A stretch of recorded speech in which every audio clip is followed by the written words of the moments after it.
Hello and welcome back to my Essex Senior League Roundup show. We're back again after 9 fixtures this weekend in the Essex Senior League. We're going to be reviewing them as well as previewing the upcoming weekend's fixtures. We're also going to be looking back at my predictions for last week's results and making further predictions for this week. So let's get right into it. First match to speak of then happened on Friday night, the 20th of February, where despite going 1-0 down to bottom side Brentford, Woodford Town turned it around and managed to record a 3-1 victory. Bailey Adams gave Brentford a 7th minute lead, a shock lead at Ashton's, but a double either side of half-time from Miles Mitchell-Nelson and a late third from Kai Scott ensured a much-needed 3 points for Woodford. Now I actually got this prediction spot on, so 1 out of 1 on the predictions. Cue the screenshot from last week. There it is. What can I say? Now the early kickoff at Walden Lodge, I definitely didn't get this right because it ended 3-3. West Essex 3, Little Oakley 3. Despite racing into a 2-0 lead after 76 minutes, thanks to goals from Dan Keeble and Scott Slutes, Max Dorelli and Alfie Gilby quickly pulled it back to 2-2 for West Essex as we entered stoppage time. Little Oakley made it 3-2 with a David Ogbechi own goal after 93 minutes, and at that point they must have thought they'd snatched all 3 points. But for Jaden Phillips, who came off the bench, got booked, then scored, and then got sent off. So, talk about instant impact.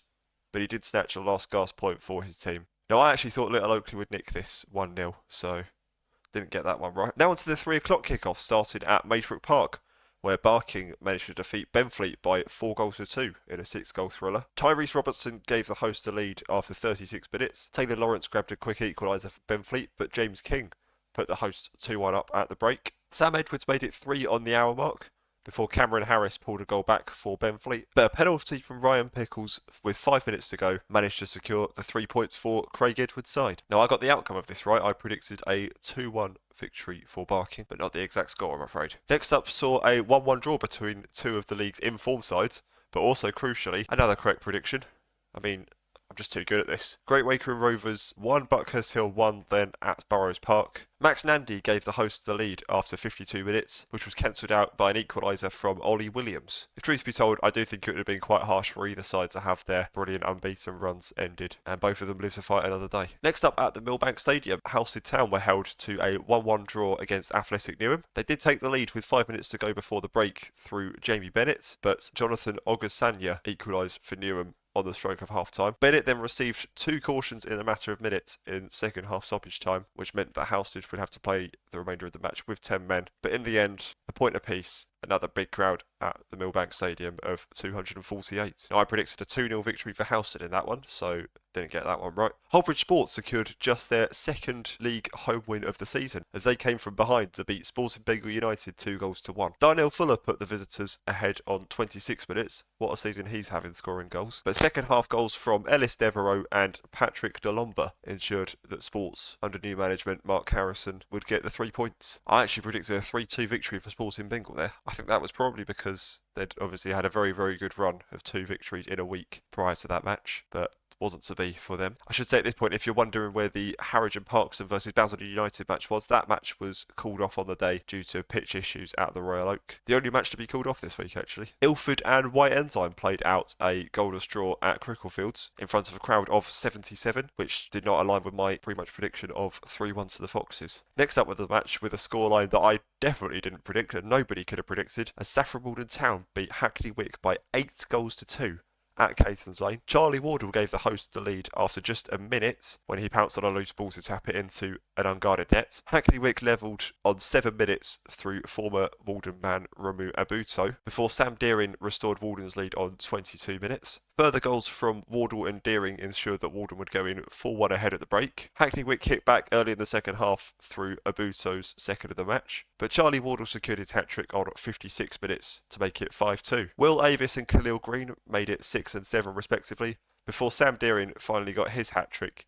in the 90th minute to secure an 8-2 victory for John Hughes' side. Little fact, that is the first time in 7 years that Saffron Walden have scored 8 in a match. I actually predicted 2-0 Saffron Walden in this one, so at least I got the right outcome. It was a cracking match at Parslows Park, the temporary home of Saltower Hamlets, as they played out a 3-3 draw with Romford. Eric Kadua and Sherman Artmaladze gave the hosts a deserved 2-0 after just a quarter of an hour. Nick Reynolds pulled one back for Romford after 34 minutes, but Kadua grabbed his second of the match shortly after half-time to make it 3-1 to Sol. Flynn Hamilton grabbed one back for Romford shortly afterwards, and after a very, very late penalty and a very long stoppage, Hamilton grabbed his second of the match on 90 plus 13 minutes to secure big point for Romford and the second 3-3 of the day. Unfortunately, I didn't predict a 3-3. I actually predicted a 4-1 victory for Sol. So fair play to Romford for making me get it so badly wrong. That was actually it for the weekend's results. So let's move on now to this week's fixtures. Starting with the Friday night match between Sporting Bengal United and Brentford,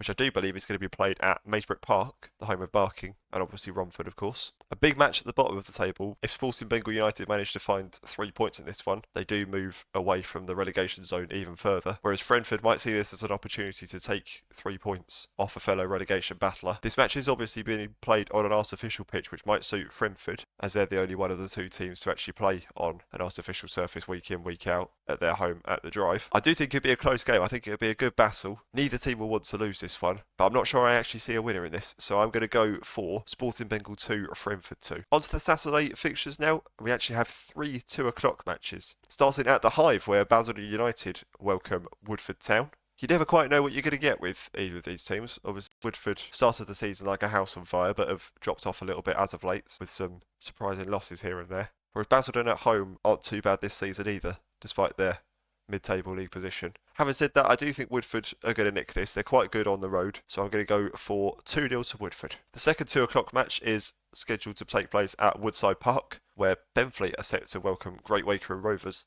and I do hope that they can get this match on at Benfleet because it's been too long since football was played at Woodside. I do think Benfleet are going to have their work cut out as they welcome the league's in-form side in Great Wakering, who still have a very realistic chance of winning the league. Benfleet normally get a very good home crowd roaring them on, but they will be a little bit out of practice at home. Against a side like Great Wakering, I think they're just going to come short. I'm going to go for 2-1 to Wakering. And if that scoreline happens, that'll actually be Benfleet's first league defeat of the season at home. Talk about making Woodside a fortress. The third 2 o'clock match will take place at Barrows Park as White Ensign welcome Harwich and Parkston down the Essex coast. A battle of two mid-table sides. This one's actually very hard to predict because either side could come out with 3 points on the day. I do think Ensign have struggled just a little bit at home this season, while Harwich have a bit of a point to prove. I think there's going to be goals in this one. I'm going to stick my neck on the line and I'm going to go for 3-2 to Harwich and Parkston. There you go, you weren't expecting that, were you? On to the 3 o'clocks now, and we start at Rodin Lane, where Buckhurst Hill welcome Saffron Walden Town. Even though Walden are coming off the back of scoring 8 goals in a match against Hackney Wick, I think this is going to be a massive test for John Hughes' side, facing the Buckhurst Hill side who haven't lost in, I think it's 15 matches now. A battle of two sides obviously pushing for the playoff positions. Buckhurst Hill probably the favourites to get there at the moment, given the fact that they've got quite a few games in hand. I do think it's going to be a bit of a tricky test for Walden. I don't like to predict my own team losing, so for that reason I'm going to go for a 1-1 draw. Oh dear. Let's move on swiftly then. Spa Road is the venue for Hackney Wick against Romford on Saturday. Hackney Wick's confidence will be very low after that aforementioned result against Saffron Walden, while Romford would be very happy with their late 3-3 draw against Sol Tower Hamlets. I'm hearing that Hackney Wick have brought in a few more experienced players to help out the very young side that they fielded on Saturday. Time will tell whether that will make a difference, but I do think Romford are probably the favourites for this one, and I'm going to go for a 2-1 away victory. I do think Hackney Wick have got a goal in them, but watching them against Walden on Saturday, I think they are lacking quite a lot at the back. It's another home match for Halstead Town as they welcome West Essex to Rosemary Lane. West Essex having a little bit of a revival as of late. A good draw at the weekend against Little Oakley, and obviously they beat Saffron Walden not too long ago as well. Halstead have dropped off a little bit, and I could see a potential surprise result happening here. Whether West Essex will actually win or not, I'm not too sure, but I do think they'll get something out of this game. I'm going to go for a 1-1 draw. Penultimate 3 o'clock match now, and at Cricklefields, Ilford welcome Sol Tower Hamlets in what could be a very tasty encounter. Tower Hamlets will be looking to bounce back from their 3-3 draw against Romford, in which they were 3-1 up. Ilford obviously a very tricky side to beat at the moment, especially at Cricklefields, and they do like a draw, so I'm going to go for a 2-2. I do think there'll be goals. I think both teams are quite good on the attack. Finally, for the 3 o'clocks then, Little Oakley, top of the table, welcome Hullbridge Sports to the Memorial Ground. Despite Hullbridge's mini revival as of late under Mark Harrison, I do think Oakley will probably have too much for them here. They're not sitting top of the league for no reason, and I think they've got a very good team spirit at the moment, and that's going to carry them through another week. I'm going to go for a 3-1 victory for the home side. Now, unusually for the Essex Senior League, there's actually a match kicking off at 4 o'clock on Saturday. And it's happening at Magebrook Park, where Barking host Athletic Newham. Now, the reason for this is that Barking under-23s are using Magebrook Park to play their Cup quarter final at 1 o'clock that day as they take on Takeley reserves. Hence the late start at Magebrook Park. I don't think it will affect Barking too much, though. I do think they'll be too strong for Newham here. And they're going to pull off a 3-0 victory. So that's it for the results and fixtures this week. Let's take another look at the league table. Little Oakley's 3-3 draw last time out isn't enough to knock them off top spots, but they do have Great Wakerin and Saltower Hamlets breathing down their necks in one of the most highly anticipated title races in the Essex Senior League for a good few years. Playoff races hotting up as well. I do think you have to look at Buckhurst Hill as the favourites to nick 5th spot as it stands, given their games in hand and their brilliant recent form that they've got. Mid-table's looking nice and congested, as only 3 points separate Hullbridge in 11th and Harwich in 14th. Though Harwich and Parkside have actually played fewer games than everyone in the league. And it's a big few weeks coming up for the teams around the bottom of the league. Anywhere from Romford in 16th down to Brentford in 20th. And very much in a relegation dogfight at the moment. And I think Basildon United in 15th could well be in danger of being sucked into that if they don't get some good results in the next few weeks. So that's it for the Essex Senior League Roundup for another week.